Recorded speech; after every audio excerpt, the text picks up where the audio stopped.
नमस्कार साथियों, वंदना अकेडमी में एक बार आपका फिर से स्वागत है। मैं वंदना मुदगल।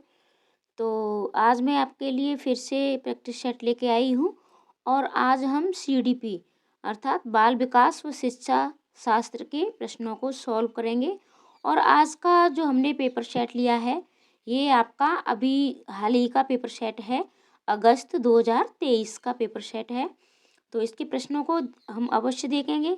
और इसके पेपर ये जो सेट मैंने इसलिए लिया है क्योंकि ये आपका हाल ही का पेपर है और इससे आपको ये पता चलेगा कि आपके जो प्रश्न हैं तो मतलब उनका लेवल कितना चेंज हुआ है, आपका पेपर कितना चेंज हुआ है। और जो लेवल है वो थोड़ा सा जो अभी तक मैंने प्रैक्टिस सेट दिए हैं उनसे ये इसका जो लेवल है वो थोड़ा हार्ड है। और हो सकता है इसी लेवल के प्रश्न आपको देखने के लिए मिल जाएं।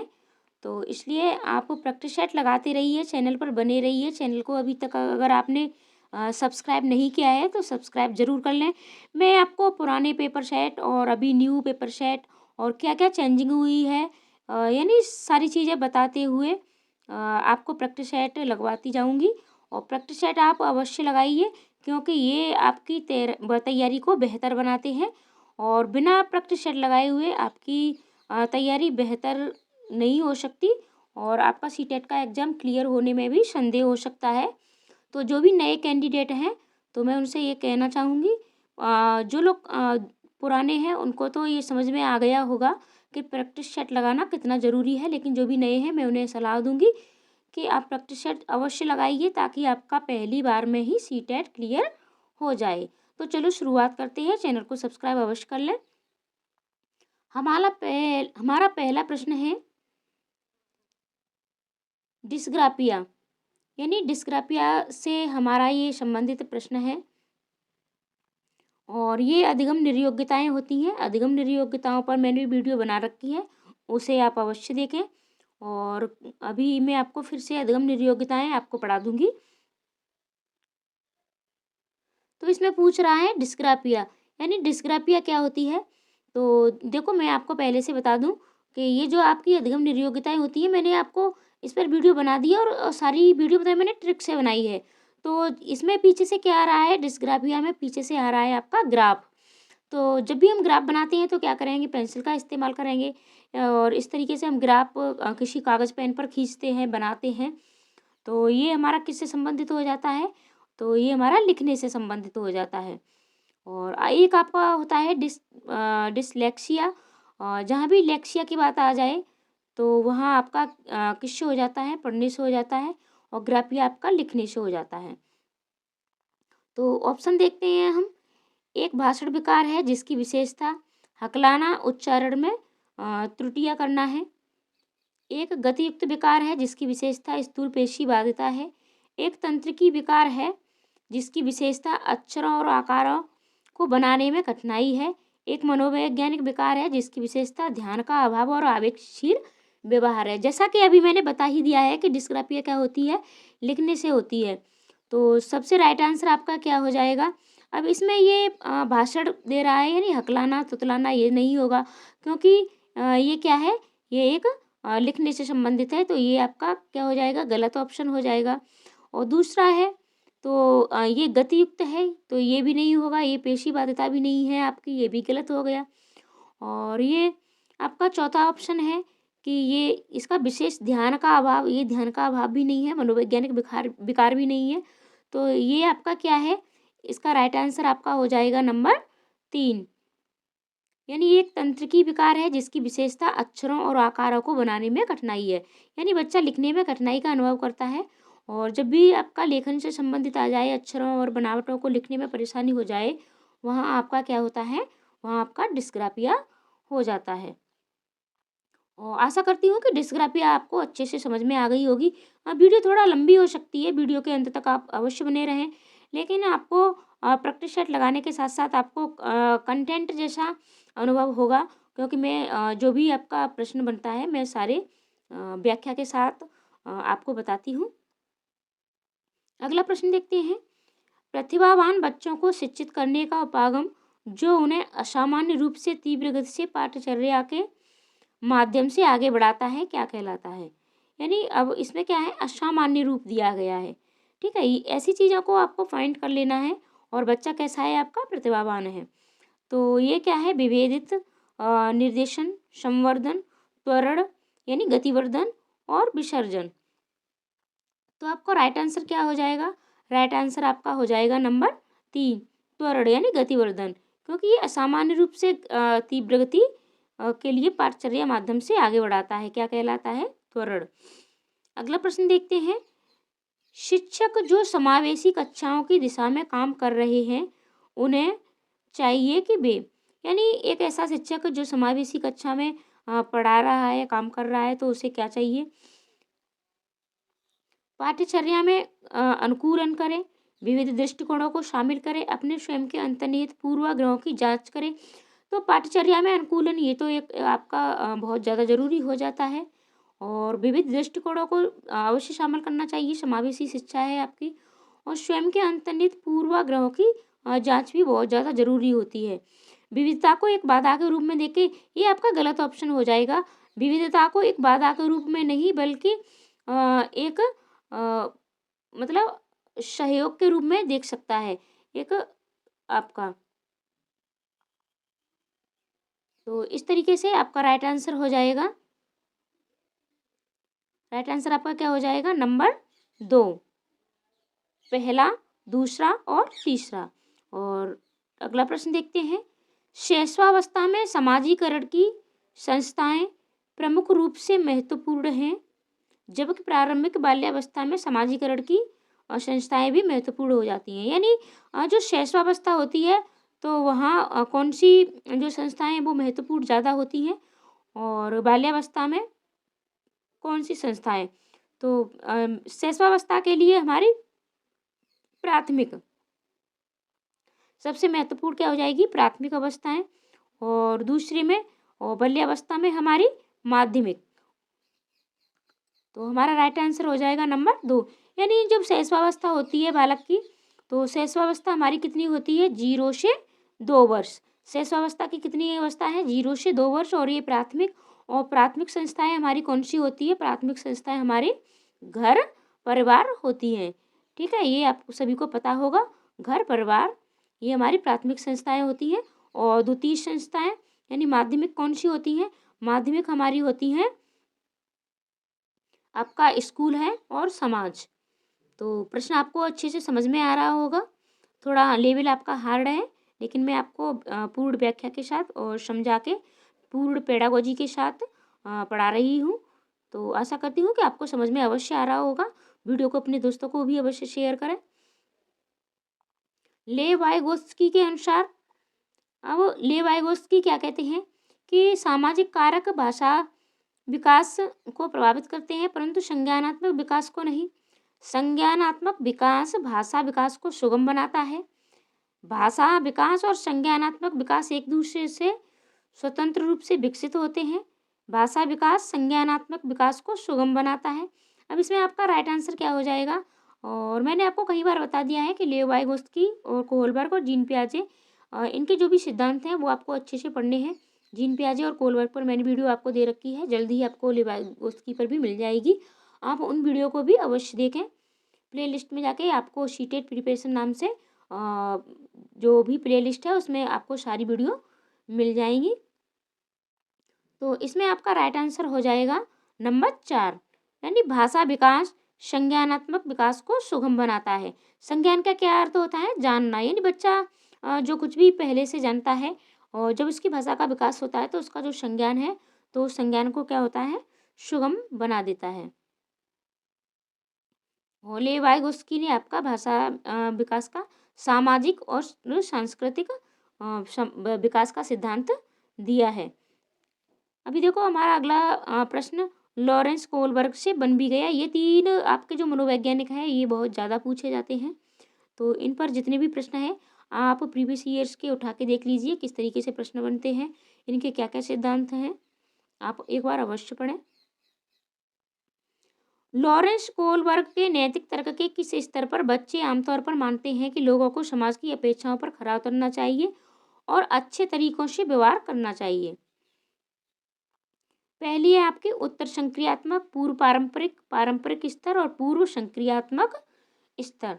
अब बच्चा क्या है, नैतिक तर्क के किस स्तर पर, और कि लोगों को समाज की अपेक्षाओं पर खरा उतरना चाहिए, और ये किस स्तर पर आता है, तो ये आपका आता है नंबर 3, पारंपरिक स्तर।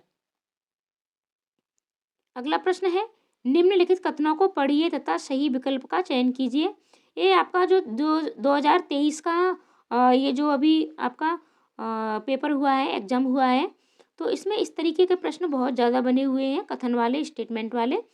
तो ये थोड़ा हार्ड लेवल के हो जाते हैं, बहुत ज़्यादा पेडागोजी पर आधारित हो जाते हैं। तो इसलिए मैं आपसे ये ज़रूर कहूँगी कि आप इस प्रैक्टिस सेट को 1-2 बार अवश्य देखें। आपका पहला कथन है, शिक्षकों और साथियों जैसे अधिक जानकार लोगों के साथ बातचीत शिक्षार्थियों को उनकी समझ और कौशल विकसित करने में मदद करने के लिए आवश्यक समर्थन और मार्गदर्शन प्रदान कर सकती है। दूसरा है, सामाजिक संपर्क सीखने और विकास का एक प्रमुख घटक है, यानी सामाजिक जो संपर्क है वो सीखने और विकास का एक क्या है, प्रमुख घटक है।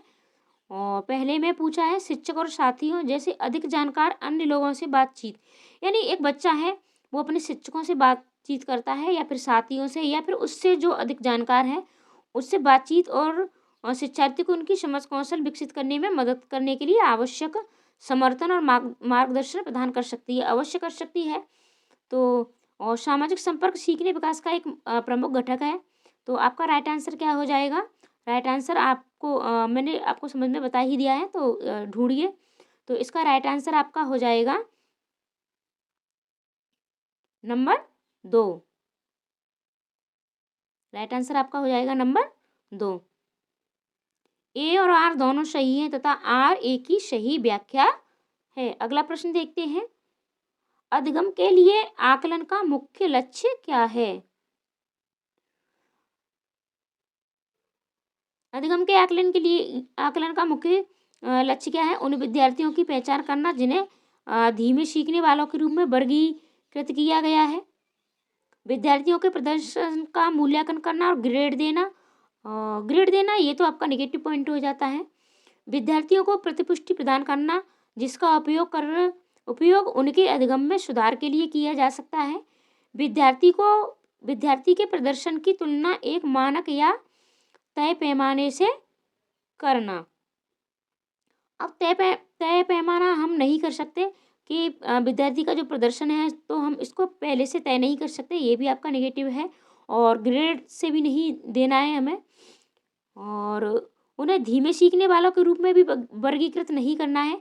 तो हमारा राइट आंसर हो जाएगा अधिगम के लिए आकलन का नंबर 3, विद्यार्थियों को प्रतिपुष्टि प्रदान करना जिसका उपयोग उनके अधिगम में सुधार के लिए किया जा सके, राइट आंसर है।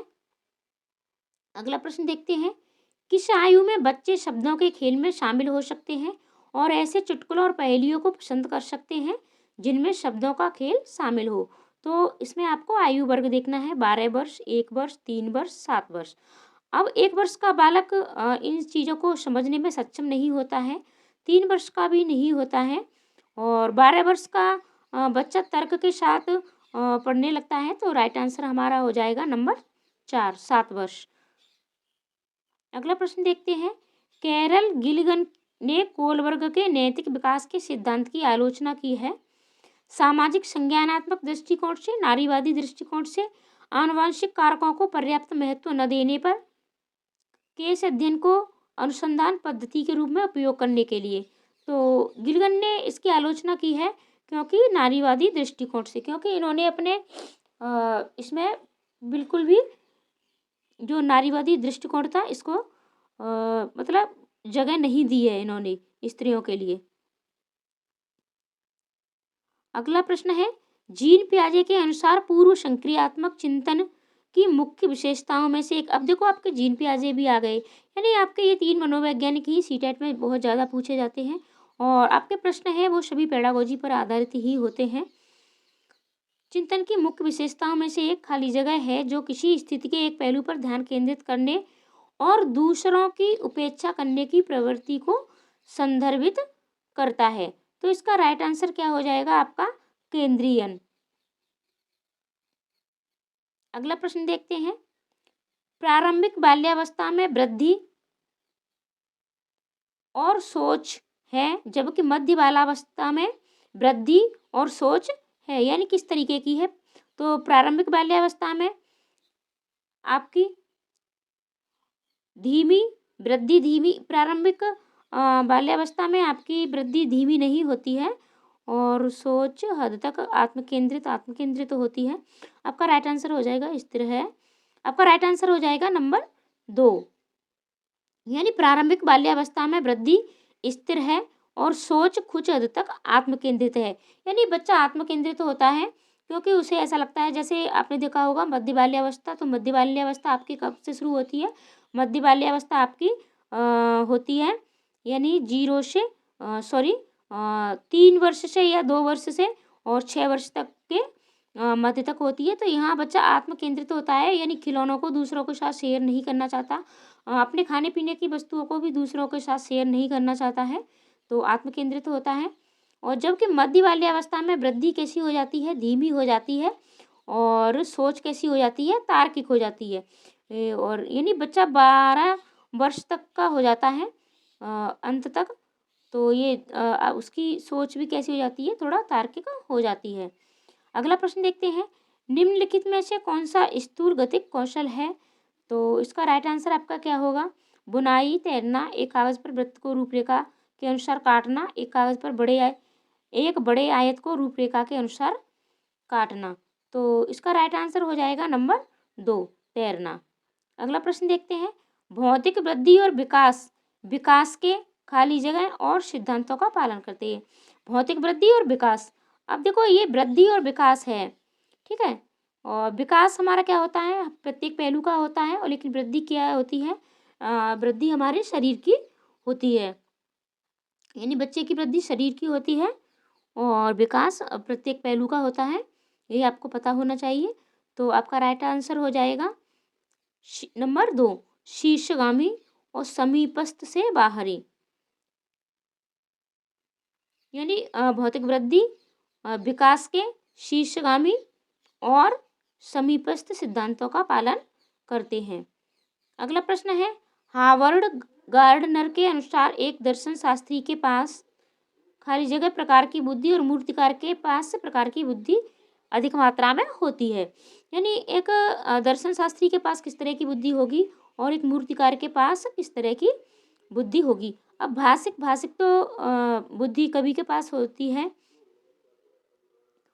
और आपकी अंतर्वैयक्तिक ये भी नहीं होगी। अंतर्वैयक्तिक आपकी दर्शन शास्त्री के पास होती है और फिर भाषिक हो गया इसमें, और दिखस्तान भी नहीं होगा। तो राइट आंसर आपका हो जाएगा नंबर 3, यानी अंतःव्यक्ति दर्शन शास्त्री के पास कैसी बुद्धि होती है, अंतःव्यक्ति, और ये मूर्तिकार के पास दिक्स्थान। तो राइट आंसर आपका हो जाएगा नंबर 3। अगला प्रश्न देखते हैं। अनुभवात्मक अधिगम किस पर बल देता है, यानी अनुभव के आधार पर बच्चों को अधिगम पर, शिक्षकों के नियंत्रण पर, सीखने में पुनर्वलन की भूमिका पर, आलोचनात्मक प्रतिबिंबन के महत्व पर, एक प्रक्रिया के बजाय अधिगम को एक उत्पाद के रूप में देखने पर। तो राइट आंसर आपका क्या हो जाएगा। तो राइट आंसर हो जाएगा आपका नंबर 3, आलोचनात्मक प्रतिबिंबन के महत्व पर। अगला प्रश्न देखते हैं। बच्चों में समस्या समाधान कौशल बढ़ाने के लिए निम्नलिखित में से कौन सा प्रभावी तरीका है। तो राइट आंसर आपका क्या होगा। स्वतंत्र चिंतन को हतोत्साहित करना। अब बच्चा जब स्वतंत्र चिंतन कर रहा है तो उसको हतोत्साहित नहीं करना है, जबकि क्या करना है, प्रोत्साहित करना है। और हतोत्साहित तो हमें कभी भी बच्चे को करना ही नहीं है। ये नेगेटिव पॉइंट होते हैं। नेगेटिव पॉइंट और पॉजिटिव पॉइंट पर भी मैंने वीडियो बना रखी है और इन्हें आप निकालना एक बार सीख गए तो आपके सीटेट में चाहे CDP हो, चाहे भाषा हो, चाहे EVS हो, सभी में आपके पूरे नंबर 30 में से 30 आने हैं। तो उस वीडियो को आप अवश्य देखें। कठिन समस्याओं से बचने के लिए उन्हें प्रोत्साहित करना। तो अब समस्याएं अगर कठिन है तो उनसे बचना नहीं है, यानी समस्याएं कितनी भी कठिन है लेकिन हमें उनको फेस करना है, बच्चे को हमें फेस करना सिखाना है।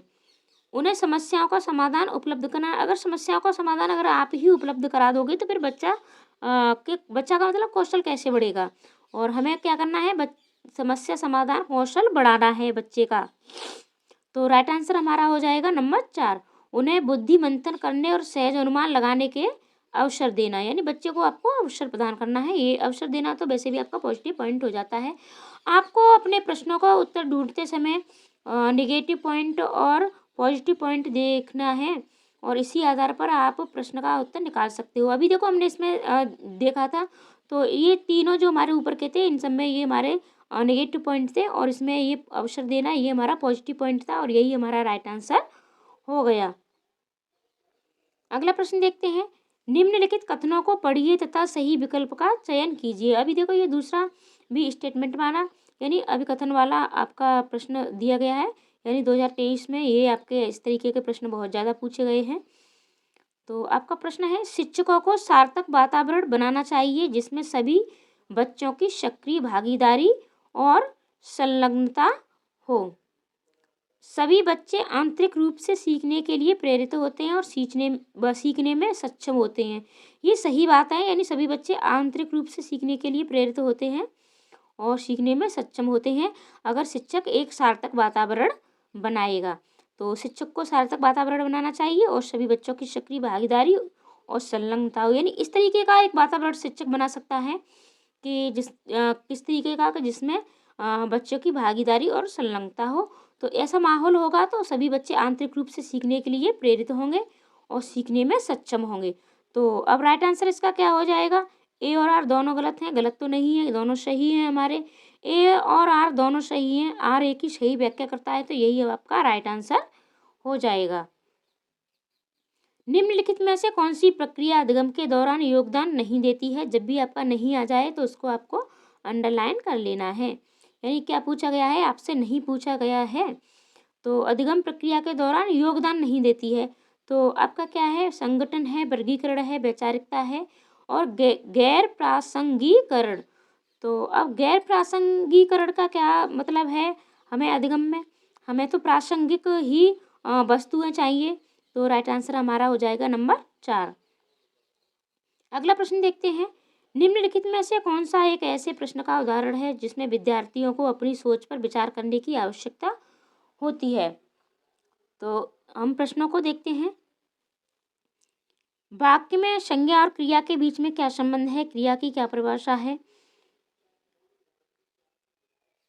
यानी आपको ढूंढना क्या है, विद्यार्थियों को अपनी सोच पर विचार, यानी विद्यार्थी अपनी सोच पर विचार करें। अगर आप उनसे पूछते हो वाक्य में संज्ञा और क्रिया के बीच में क्या संबंध है, तो वो सीधा सीधा जो उन्होंने बुक से पढ़ा है वो बता देंगे। और क्रिया की परिभाषा तब भी वो उन्होंने जो बुक से पढ़ा है या वो फिर आपने उनको क्या बताया है वही वो बताएंगे। आप क्रिया को वर्तमान काल में कैसे बदल सकते हैं, तो क्रिया को वर्तमान काल में इसके नियम भी आपने बच्चों को बता दिए हैं। कक्षा की शुरुआत से क्रियाओं के उपयोग के बारे में आपकी समझ कैसे बदली है। तो इसमें बच्चे को आपने पूछा है कि आपकी समझ कैसे बदली है, तो बच्चे अपनी समझ को बताएंगे, तो राइट आंसर आपका यही हो जाएगा।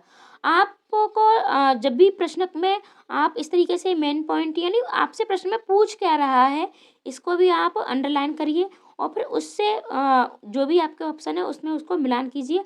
आपको प्रश्न का उत्तर 100% मिलेगा और सही भी होगा।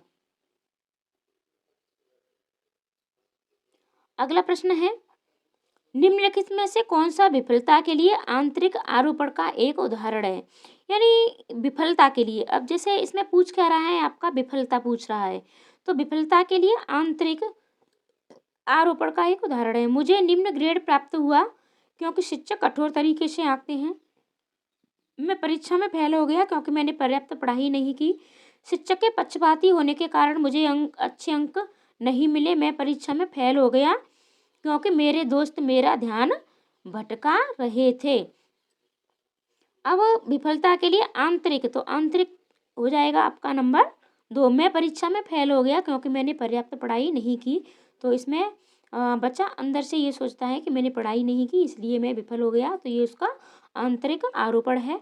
और अब शिक्षक पर देगा, तो ये आंतरिक नहीं होगा, दोस्तों को देगा ये भी आंतरिक नहीं होगा, शिक्षक के पक्षपाती होने का, यानी ये सभी आंतरिक नहीं है। आंतरिक आपका हो जाएगा नंबर 2। अगला प्रश्न है, निम्नलिखित कथनों को पढ़िए तथा सही विकल्प का चयन कीजिए। बहुत कम उम्र में दुनिया भर में अधिकांश संस्कृतियों में लड़कियां गुड़िया को खिलौने के रूप में चुनती हैं, जबकि लड़के कारों के साथ खेलना पसंद करते हैं। कारण, बच्चे किसी विशेष संस्कृति की अपेक्षाओं के आधार पर एक लड़के या लड़की के लिए क्या उपयुक्त माना जाता है इसके बारे में जानकारी व्यवस्थित करते हैं और उसके अनुसार व्यवहार करते हैं। ए और आर दोनों गलत हैं, ए और आर दोनों सही हैं तथा आर ए की सही व्याख्या है, तो यही आपका राइट आंसर हो जाएगा। अगला प्रश्न देखते हैं, लेव वाइगोस्की के अनुसार खाली जगह बच्चों के संकल्पनात्मक योग्यताओं के विकास में महत्वपूर्ण भूमिका निभाता है। मूर्त पुरस्कार, सहकर्मी सहयोग, सामाजिक अलगाव और मानकीकृत पाठ्यक्रम। तो लेव वाइगोस्की ने किसका सिद्धांत दिया है? सामाजिक सांस्कृतिक संज्ञानात्मक विकास का सिद्धांत दिया है लेव वाइगोस्की ने। तो बच्चों के संकल्पनात्मक योग्यताओं के विकास में सबसे ज़्यादा महत्वपूर्ण भूमिका किसकी है? तो ये हो जाएगी सहकर्मी सहयोग। अगला प्रश्न है, लेव वाइगोस्की के सिद्धांत के अनुसार आंतरिक वॉक बच्चों के लिए एक काल्पनिक दोस्त के साथ संप्रेषण करने का एक तरीका है, संज्ञानात्मक अपरिपक्वता का प्रतीक है, विकासात्मक देरी का संकेत है, बच्चों के लिए अपनी सोच को नियंत्रित करने का एक तरीका है। यानी पूछ क्या रहा है आपको? तो आंतरिक वाक के बारे में पूछ रहा है लेव वाइगोस्की के अनुसार बच्चे। तो इसका राइट आंसर हो जाएगा आपका नंबर 4, बच्चों के लिए अपनी सोच को नियंत्रित करने का एक तरीका है। अगला प्रश्न है, 4 वर्ष की अपर्णा कहती है कि एक बटन जिंदा है, यानी एक बटन क्या है? जिंदा है। उसकी यह क्योंकि यह उसकी शर्ट को एक साथ बांधने में मदद करता है। जीन पियाजे के अनुसार उसकी सोच की विशेषता है पारगमनात्मक तर्क, यानी पारगमनात्मक तर्क, जीववादी चिंतन, केंद्रीयन और परिकल्पित निगमनात्मक चिंतन। तो इसमें आपका राइट आंसर हो जाएगा जीववादी चिंतन, यानी वो उसको एक जिंदा समझते हैं। बच्चे खिलौनों को भी जिंदा समझते हैं, तो ये जीन पियाजे ने इसको जीववादी चिंतन कहा है। निम्नलिखित में से स्वलीनता वाले विद्यार्थियों की विशिष्ट विशेषता कौन सी है? कल्पना को तथ्य से अलग करने की श्रेष्ठ क्षमता, उन्नत सामाजिक भावनात्मक पारस्परिकता, बार बार दोहराव और आवर्ती व्यवहार, संवाद कौशलों का उच्च स्तर। तो इसमें पूछा है स्वलीनता वाले विद्यार्थी और विशिष्ट विशेषता पूछी है उनकी। तो राइट आंसर आपका क्या हो जाएगा? राइट आंसर हो जाएगा नंबर 3, बार बार दोहराव और आवर्ती व्यवहार। अगला प्रश्न है, निम्नलिखित कथनों को पढ़िए तथा सही विकल्प का चयन कीजिए। आपके अभिकथन और कारण वाले प्रश्न इसमें बहुत ज़्यादा पूछे गए हैं, तो आप आशा करना कि इस बार भी आपके इसी तरीके के प्रश्न आएंगे। शिक्षार्थियों के बीच समालोचनात्मक चिंतन को सुगम बनाने के लिए शिक्षकों को उन्हें विविध परिस्थितियों और विभिन्न दृष्टिकोणों से अवगत कराना चाहिए। यानी अभिकथन है आपका, शिक्षार्थियों के बीच समालोचनात्मक चिंतन को सुगम बनाने के लिए, ठीक है, ये जो आपका चिंतन है उसको सुगम बनाने के शिक्षकों को विविध परिस्थितियों विभिन्न दृष्टिकोणों से अवगत कराना चाहिए। सही है। कारण क्या है? जब विद्यार्थी विविध मतभेदों के बीच बातचीत में संलग्न होते हैं तो वे समालोचनात्मक और रचनात्मक रूप से सोचने की अपनी क्षमताओं को सीखने और समृद्ध करते हैं। तो ये इसका कारण है। यानी इस तरीके का विभिन्न दृष्टिकोण से अवगत कराना बच्चे को अवश्य कराना चाहिए। लेकिन विविध मतभेदों के बीच बातचीत में संलग्न होते हैं, यानी जब विद्यार्थी विभिन्न मतभेदों के बीच बातचीत में संलग्न होते हैं तो वे समालोचनात्मक रचनात्मक रूप से सोचने की क्षमताओं को सीखने समृद्ध करते हैं। अब ऐसे कैसे कर लेंगे? ठीक है, यानी जब मतभेद वाली चीज़ होगी, विद्यार्थी विविध मतभेदों के बीच बातचीत करेंगे तो रचनात्मक और समालोचनात्मक क्षमताओं को समृद्ध नहीं कर सकते हैं। तो राइट आंसर आपका क्या हो जाएगा? ए और आर दोनों गलत हैं, ये गलत हो गया, ए और दोनों सही हैं और आपका राइट आंसर हो जाएगा ए और आर दोनों सही हैं और ए आर की सही व्याख्या करता है। यही आपका सही राइट आंसर हो जाएगा। अगला प्रश्न है, निम्नलिखित में से अधिगम का प्राथमिक लक्ष्य कौन सा होना चाहिए। अब अधिगम यानी सीखना, अधिगम का अर्थ होता है सीखना। अधिगम का प्राथमिक यानी पहला लक्ष्य क्या होना चाहिए, तथ्यों को रटना, जहाँ भी रटने की बात हो जाए ये आपका नेगेटिव पॉइंट होता है। यंत्रवत भी नहीं हमें बच्चों को सिखाना है, और समकक्षियों की स्पर्धा भी नहीं करनी है। समालोचनात्मक चिंतन, तो हमें समालोचनात्मक चिंतन बच्चे को कराना है। अगला प्रश्न देखते हैं, बच्चे के सबसे प्रभावी ढंग से तब सीखते हैं यदि कोई अवधारणा सामान्य से विशिष्ट की ओर बढ़ती है, अमूर्त से मूर्त की ओर बढ़ती है, जटिल से सरल की ओर बढ़ती है, तर्क संगत से अनुभवजन्य की ओर बढ़ती है। अब देखो इसमें आपको क्या है कि सबसे प्रभावी ढूंढना है। क्या ढूंढना है, सबसे प्रभावी। ये सभी आपके आंसर सही है। सामान्य से विशिष्ट की ओर भी बढ़ते हैं, अमूर्त से मूर्त की ओर भी होता है, लेकिन मूर्त से अमूर्त की तरफ जब बढ़ते हैं तो बच्चा प्राथमिक स्तर पर ज़्यादा अच्छे प्रभावी ढंग से सीखता है। और जटिल से सरल की ओर भी नहीं होता है, सरल से जटिल की ओर होता है। तर्क संगत से अनुभवजन्य की ओर भी नहीं बढ़ा जाता है, जबकि अनुभव से तर्क की तरफ जब हम बढ़ते हैं बच्चों को लेके तो बच्चे मतलब अच्छे से सीखते हैं। तो राइट आंसर हमारा हो जाएगा सामान्य से विशिष्ट की ओर। यानी बच्चा सामान्य चीज़ें उसको जानता है, जैसे बच्चा सामान्य चीज़ें आप उसको बता सकते हो। बहुत से वृक्षों की आप जड़ लेके और बच्चों को दिखा सकते हो कि ये आम का वृक्ष है, इसकी ये जड़ है, और ये नीम का वृक्ष है, ये इसकी जड़ है, ये तुलसी है, ये इसकी जड़ है। फिर उसे विशिष्ट की ओर बढ़ा सकते हो कि जितने भी वृक्ष होते हैं तो सब में जड़ें पाई जाती हैं। और इसी तरीके से मूर्त है, यानी बच्चा पहले से कोई चीज़ जानता है तब हमें अमूर्त की तरफ बढ़ना चाहिए। सरल चीज़ जानता है फिर हमें जटिल की ओर बढ़ना चाहिए। बच्चे के खुद के अनुभव से तर्क की ओर बढ़ाना चाहिए। तो इस तरीके से होता है, प्रभावी शिक्षण होता है ये। अगला है, और ये लास्ट प्रश्न है हमारा, विद्यार्थियों की सीखने की शैलियों में विविधता। अब सीखने की शैलियों में विविधता को क्या करना चाहिए, महत्व दिया जाना चाहिए और मानव विविधता के प्रतिबिंब के रूप में देखा जाना चाहिए। ये आपका पॉजिटिव पॉइंट है कि उपेक्षा नहीं करनी है हमें। शिक्षण अधिगम प्रक्रिया के दौरान ध्यान में नहीं रखा, यानी ये ध्यान में अवश्य रखना चाहिए, ये भी आपका गलत हो गया। और विविधता को शिक्षण अधिगम प्रक्रिया में बाधा और अवरोध नहीं होता है। विविधता हमारा क्या है, तो राइट आंसर आपका हो जाएगा नंबर 1, यानी शैली और विविधता को महत्व दिया जाना चाहिए और मानव विविधता के प्रतिबिंब के रूप में देखा जाना चाहिए। तो ये आज हमने कुछ प्रश्न आपको सॉल्व कराए हैं बाल विकास और शिक्षा शास्त्र के। आशा करती हूँ वीडियो आपको अच्छी लगी होगी।